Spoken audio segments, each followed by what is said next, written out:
حضرت علی جیسی بیعت کسی خلیفہ کی نہیں ہوئی ہے، بند کمروں میں نہیں ہوئی بیعت، چند لوگوں نے نہیں چنا۔ حضرت علی نے مسجد نبی میں آگے خطبہ دیا، انہوں نے کہا یہ خلافت کا بوجھ میرے اوپر ڈال رہے ہیں، یعنی میری زبان میں آپ سمجھیں کہ کام تے بگاڑ بیٹھے نے بنو امیہ دے گورنر، ان میرے گاٹے فٹ کرنے لگے جے۔ میں اس حق میں نہیں ہوں کہ اس بار کو اٹھاؤں، تم طلحہ زبیر ان میں سے کسی کو خلیفہ چن لو، کیونکہ عبد الرحمن بن عوف تو فوت ہو چکے تھے حضرت عثمان کے دور میں، سعد ابن ابی وقاص ویسے کوئی انٹرسٹ نہیں رکھتے تھے، وہی ایک اس کمیٹی میں سے تھے، یا سعید ابن زید تھے، ان کو تو حضرت عمر نے بھی کمیٹی میں شامل نہیں کیا عشرہ مبشرہ میں سے،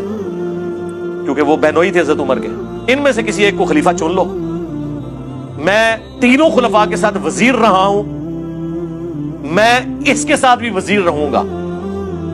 لوگوں نے کہا نہیں حضرت، خود حضرت طلحہ زبیر یہ کہہ رہے ہیں کہ آپ کے لیول کا اس وقت کوئی ہے نہیں ہے کہ جو امت کو سنبھال سکے، کیونکہ جو مخالفین ہیں نا حضرت عثمان کے، وہ بھی آپ کے علاوہ کسی کے اوپر راضی نہیں ہوں گے۔ اندازہ کریں ان دنوں میں الموطا امام مالک میں، مصنف عبد الرزاق میں ملتا ہے، جب عید کی نماز کا وقت آیا تو حضرت علی عید کی نماز پڑھانے کے لیے نکلے، حضرت عثمان کو تو نہیں وہ نکلنے دیتے تھے، مسجد میں بھی انہوں نے قبضہ کیا ہوا تھا، حضرت علی کے پیچھے نماز وہ پڑھ لیتے تھے، ظاہر حضرت علی کا ایک سٹیٹس بھی تھا نا اہل البیت ہونے کی وجہ سے، اور پھر وہ مخالفین بھی، ان میں سے کئی صحابہ بھی تھے، اصحاب شجرہ بھی تھے، بہرحال جو ایکٹیویٹی ہوئی وہ تو غلط کی، ہم تو اس میں حضرت عثمان کے ساتھ ہیں الحمدللہ۔ بہرحال حضرت علی نے اس وقت کہا کہ میں تینوں کے ساتھ رہوں، چوتھے کے ساتھ بھی رہوں گا، صاحب نے کہا نہیں حضرت آپ، لیکن ان کو پتہ نہیں تھا کہ کس بندے کو اپنے اوپر خلیفہ نامینیٹ کر رہے ہیں، زیرو ٹالرنس۔ یہ تو اسی طریقے سے کہ پاکستان کے سارے مدارس اور بورڈ انجینئر مدنی مرزا کے حوالے کر دیے جائے، پھر میں ان کی ڈگریاں چیک کروں گا اور بتاؤں گا کہ کون ڈگری کا اہل ہے کون نہیں، جو قرآن و سنت کو مانتا ہی نہیں اس نے ڈگری لے کے کیا کرنا ہے، زیرو ٹالرنس۔ حضرت علی نے وہاں ایک جملہ بولا تھا جو تاریخ میں کوٹ کیا جاتا ہے، انہوں نے کہا تھا یا عدل ہوگا یا گوشہ نشینی ہوگی، اگر میں گوشہ نشین ہوں گا تو پھر تمہارے معاملات تم خود دیکھو، لیکن اگر مجھے خلیفہ چنو گے پھر میں عدل سے کام لوں گا، پھر میں گوشہ نشین نہیں ہوں گا، ہاں پھر میں با اختیار وزیر اعظم ہوں گا، پھر میں کسی کے اشاروں پہ کچھ نہیں کروں گا۔ یہ وہ والی بات آج کی لینگویج میں آپ کو سمجھا رہا ہوں، خلیفہ کا مطلب پھر یہ ہے کہ پھر میرا ہر آرڈر مانا جائے گا۔ لوگوں نے کہا جی حضرت بالکل، تو پھر پہلا ایگزیکٹو آرڈر جو تھا نا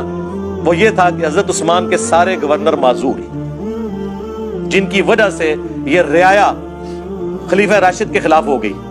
جس میں خلیفہ راشد کا قصور نہیں تھا، ان گورنروں کا قصور، اور ہو گئے سارے معزول سوائے معاویہ بن ابی سفیان کے۔ اسی لیے پھر حضرت علی نے جنگ صفین ان سے لڑی، ان کی جگہ سالم بن حنیف کو گورنر شام بنا کے بھیجا تھا، باقی سب کے سب معزول کیے، اور بدری صحابہ کو، سینئر اصحاب کو انہوں نے خلیفہ لگایا، انصار کو، جن کے بارے میں بخاری مسلم میں حدیث ہے، انصار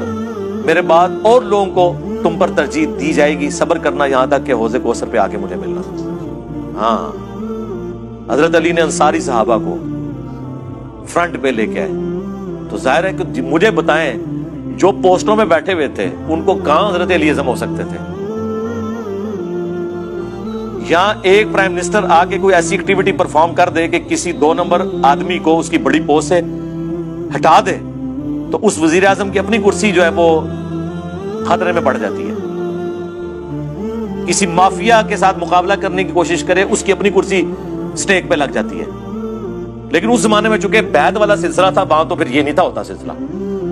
حضرت علی پھر دنیا اور آخرت میں امام ہوتے تھے ان کے، ہاں